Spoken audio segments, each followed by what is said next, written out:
All right, let's jump right in.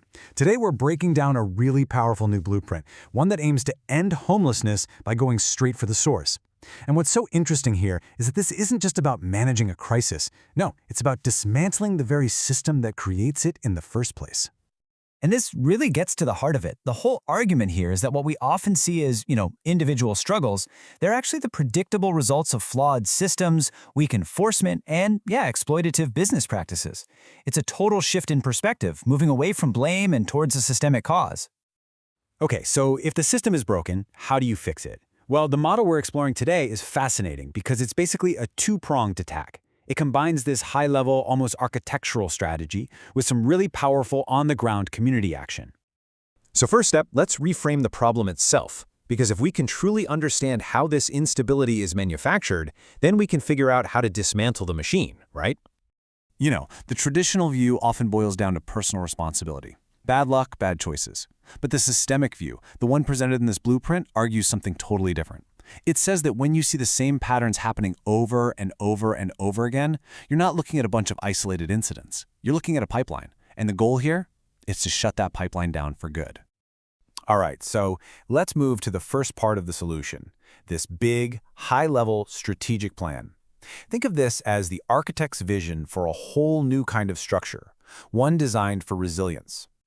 The core concept here is, it's resilience through layers. This isn't some single, fragile plan that's just going to break under pressure. Not at all. It's a series of contingency plans, from Plan A all the way to Plan F, that actually anticipate resistance and failure at every single level. And this just illustrates the strategy perfectly. Plan A, that's the dream scenario, a fair economic system that works for everyone. But what if businesses resist? That's where Plan B kicks in, using market pressure and tech. And what if the government is just slow or totally ineffective? Well, Plan C activates private enforcement networks. Then, if the system itself tries to shut the whole model down, Plan D goes decentralized and basically unbreakable. Plan E is for a full-blown economic crisis, and Plan F, that's the ultimate safety net, a totally community-based resilience model. You see how it works? Each layer is a backup for the one above it. It's brilliant. But that really is the billion-dollar question, isn't it? A framework is just an idea on paper. How do you give it life? How do you give it muscle and real power on the ground? And that brings us to the second, and you could argue the most crucial part of this whole model. This is where that big architectural plan gets handed over to the builders, the community itself.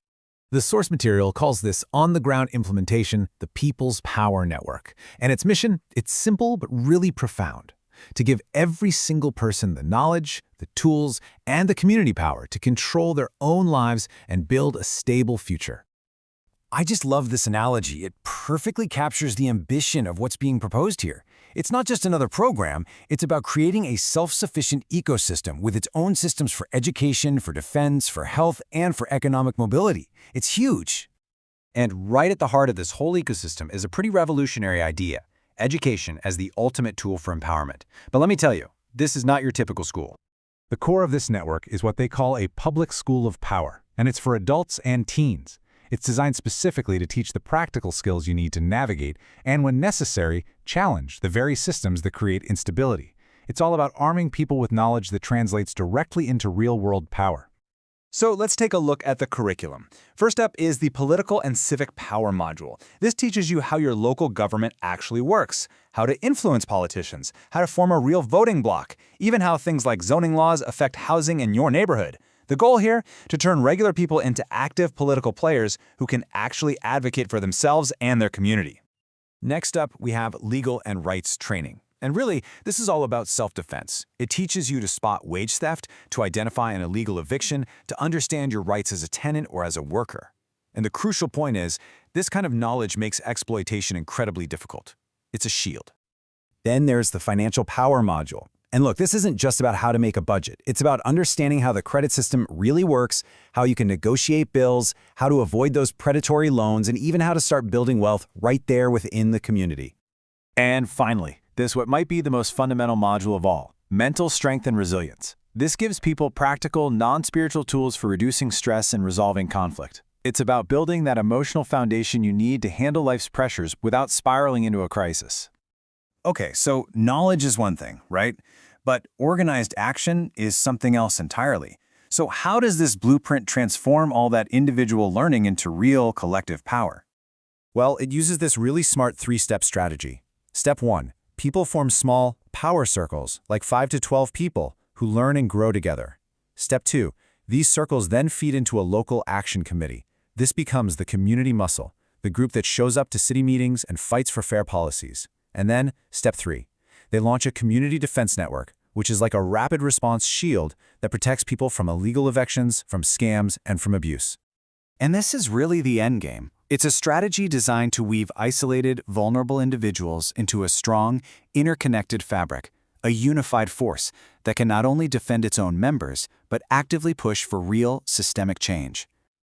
And this all leads to a simple but, an incredibly powerful conclusion about the nature of social change and community strength. And this is it. This is the ultimate mission statement of the entire blueprint. It's this core belief that true progress doesn't just trickle down from the top. It rises up from the bottom, when people are empowered with knowledge, stability, purpose, and most of all, community. And that leaves us with a final thought to really chew on. We often think of safety nets as government programs or charities, right? But what if the most effective, the most resilient safety net isn't a program at all, but a community that has the power, the knowledge, and the unity to protect and uplift its own?